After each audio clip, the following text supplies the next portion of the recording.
This is the iPhone 16 Pro. In today's video, we're going to test out the brand new ultra-wide 48 megapixel camera, the new audio mixing feature, every new iOS 18 feature, including the AI features, to see if it makes this phone worth it, and we'll track the battery life throughout the day. It's currently 10:28 p.m. and the battery is starting at 58%. This is one of my all-time favorite coffee shops in New York, and they have one of the weirdest but coolest coffees, so we're going to show it to you. Okay, this is bagged coffee. It's normal coffee, but it's just put in a fun casing. And this will be our first test of the iPhone 16 Pro camera. So looking at focus here, color looks really good. The main camera is very similar to last year, but it now has a brand new ultra-wide 48 megapixel camera. And it also now has a 5x camera as the default. So last year only the Pro Max had the closer camera, but this year they both do. One of the big new things of the 16 Pro this year is the addition of another physical button. So last year they added the action button, which you could have default as like your mute lock button, but then you could also have it open up your camera or be a shutter button or do a shortcut.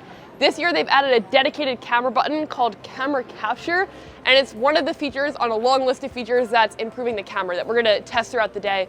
It's a button that has haptic feedback in it. It reminds me of 3D touch from years past, where different levels of pressure that you apply trigger different actions. So if you click it, that just opens up the camera, takes a photo or video, but if you just touch it, you can actually go in and access the ability to zoom in or out, or try out different photographic styles. And it's in a really good spot for when the phone is horizontal. It kind of goes at the top like a DSLR, but it's in a very weird spot when the phone is vertical. It's pretty low on the phone. A feature that people are not talking about, but that I think is really worth knowing and a huge improvement, is increase in zoom range. So last year, video zoom maxed out at 9x, but this year it maxes out at 15x. And I zoom in on my phone all the time, so this is a huge upgrade, and it looks really sharp. And it's something that a lot of Android phones have had that the iPhone hasn't, so it's really exciting to see it here. Plus, it looks like really consistent throughout all of the lenses. Like, color consistency is one of the best features that iPhone brings to its camera. And you can see it again here. Zooming in, it's really, really fluid with all of the lenses. The 16 Pro also has 4K 120 frames per second mode. And what's cool about it is the processor is better this year, so you're able to play around with how fast or slow it is on the phone. It does mention though, when you switch to that mode, that the compatibility requires the most recent macOS update, so keep that in mind when you're shooting the videos with it. With the iPhone 16 Pro this year, it feels like some of the updates are really obvious, like the inclusion of a new button or new camera hardware, and then the other updates are a little bit more subtle, but maybe actually more impactful, especially in iOS 18. There are so many updates, from the ability to now have RCS support with read receipts and text messaging, so if you have Android friends, it will work really well now, to more message reactions. I use that feature all of the time. To math notes, where you can write equations and then have it write the answer in your own handwriting. And then some other features that are coming in the iOS 18 beta. It's 11:59 a.m. The battery is currently at 25%, so we're currently just burning through battery life with maps and videos and a lot of intense tasks on the phone. I think by comparison, it's doing a little bit better than the 15 Pro did in last year's video, but it's definitely still possible to kill it with very heavy use. We're gonna go to a WeWork right now to hop on a call with YouTube actually, because the day that you're watching this is the day that I'm speaking at their biggest event of the year. I'm so stoked about it. So I have a call with them to discuss the features of that. And when we get to the WeWork, I'm gonna juice this back up so we can make it through the rest of the day and try out more features. This is a comparison. I think that the 16 Pro has slightly better skin tone in comparison to the 15 Pro in this example. Like, the color tone looks better to me, but otherwise it's very similar. It's 1:20 p.m. The phone is at 11% battery life, so I'm gonna plug it in here. But this is the brand new control center with iOS 18. So you can see that it's redesigned in looking a little bit more circular, and then on the right side, there's now like tapping into specific controls like your music control or your home control, and then different like internet connectivity settings, Bluetooth, personal hotspot, airplane mode, etc. And then this is modifiable, so you can actually add different things into the control center. And the calculator quick button is here too. And the calculator has been updated with some pretty amazing things. So one of the first things is the ability to have a history of previous calculations. So if I click over here, I can see everything that I've done math on. And then there is math notes, which is one of the coolest features. Craig Federighi talked about this a lot in my interview that we did with him. And basically, it's easier to show in this orientation, but if I write stuff, like let's say I write 16 plus 16 equals, it will not only write the answer, but it will write the answer in something that emulates my handwriting, and it looks wildly accurate. So I feel like this will be really useful for students, especially on like an iPad or a bigger display, but it's cool that it's come to iOS, and there are so many other iOS features that are also new. In the meantime, while this is charging, I have the iPhone 16 Pro Max version, and what's cool about this here is the 16 Pro and the 16 Pro Max have a very similar feature set. It's not like in previous years where the smaller one gets less camera features. 16 Pro Max has the 5x zoom, 16 Pro has it as well. They both also have bigger displays, so it's now 6.3 inches and 6.9 inches and thinner bezels around the side, especially when you have a case on. The bezels look incredibly thin. And this case is by ESR, who's sponsoring this video, and I think that they make great cases. This one is clear so you can still see the back. It has a MagSafe capability, and then they also make a case called the Tough Case, which reminds me of like a very durable case from previous years that's now like modernized, and they've tested it for 23-foot drop. So if you drop your phone a lot, I drop my phone a lot, probably a case like this would be your best option. It's super robust. If you want like a thinner case that just provides some protection, they also make stylish cases like this. And all of them have the cutout for the camera control, which is super important because that is touch sensitive.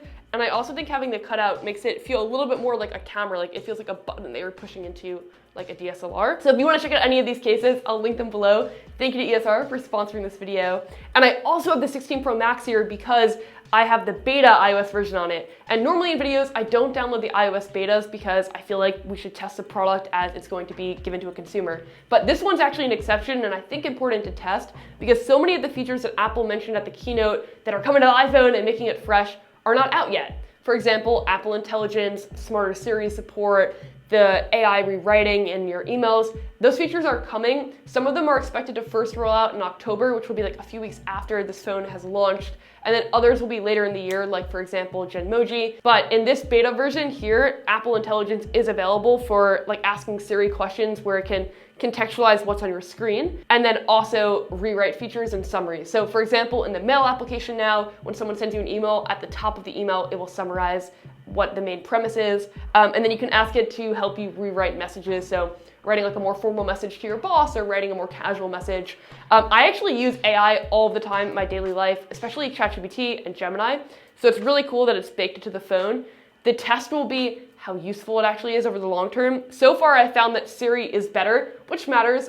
Siri has not been great in the past. And I think that the features like summarization will be features that we don't necessarily think of as AI, but they just make the phone better.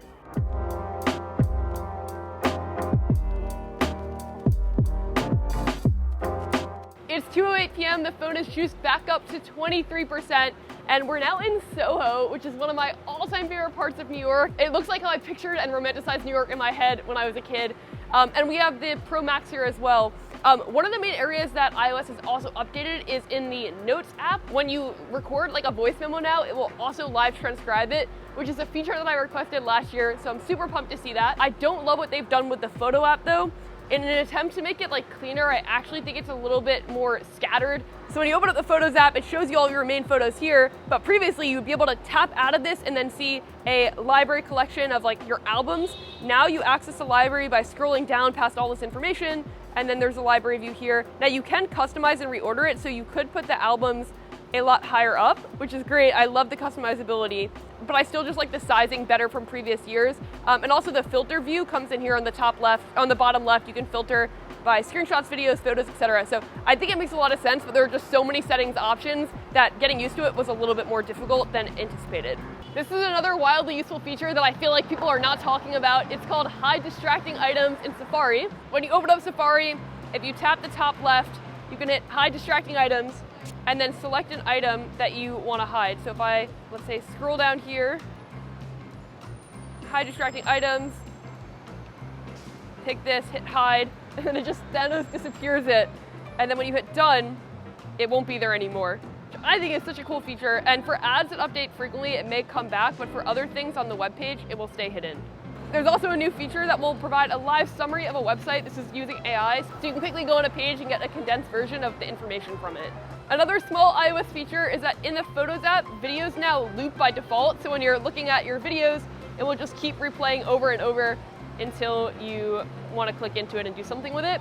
And this is also where you can access the audio mix feature. which will allow you to change the audio from standard to studio, in frame, and cinematic. So the iPhone now captures a ton of audio data. So for example, in cinematic mode, it will mix the audio to feel similar to a movie where a lot of it comes from the front, and then studio would reduce a lot of the background noise and just keep the main narrator. And all of this information is editable. So if you pick studio and then you go back in and you decide that you don't want studio, you can change it to in-frame or standard and adjust the effects at the bottom. I think that's great, very valuable feature. It's 2:29 p.m. The phone is at 17% battery life. The iPhone 16 Pro has a new feature this year that lets you cap what the battery charges up to.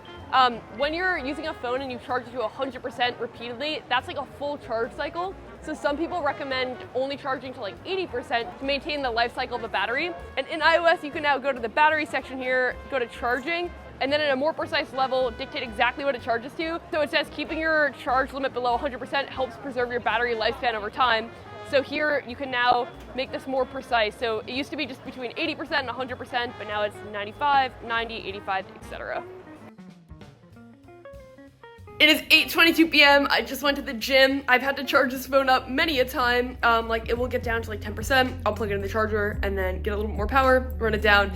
So the battery life is improved from last year, but I don't think it's stellar. I'm going back to the West Side Highway to meet one of my friends for a late night walk. And I gotta say, I am very impressed with the camera on the phone. Like the selfie video, which this is right now, does look great. So if you have an iPhone 14 Pro or any phone earlier than that, I think that this is going to be an incredible upgrade. The camera quality is great. The AI stuff is just gonna keep getting better. The display is best in class. I love the software. There definitely are improvements on the 16 Pro from the 15 Pro. Like the better camera is noticeable and it feels a little bit faster, but that phone is so solid that I think it doesn't really make sense to upgrade to this one unless you have the expendable income and you are a tech enthusiast. If you wanna check out that day in life review, you can click right here. Thanks so much for watching this one, and more videos on tech in the real world coming soon.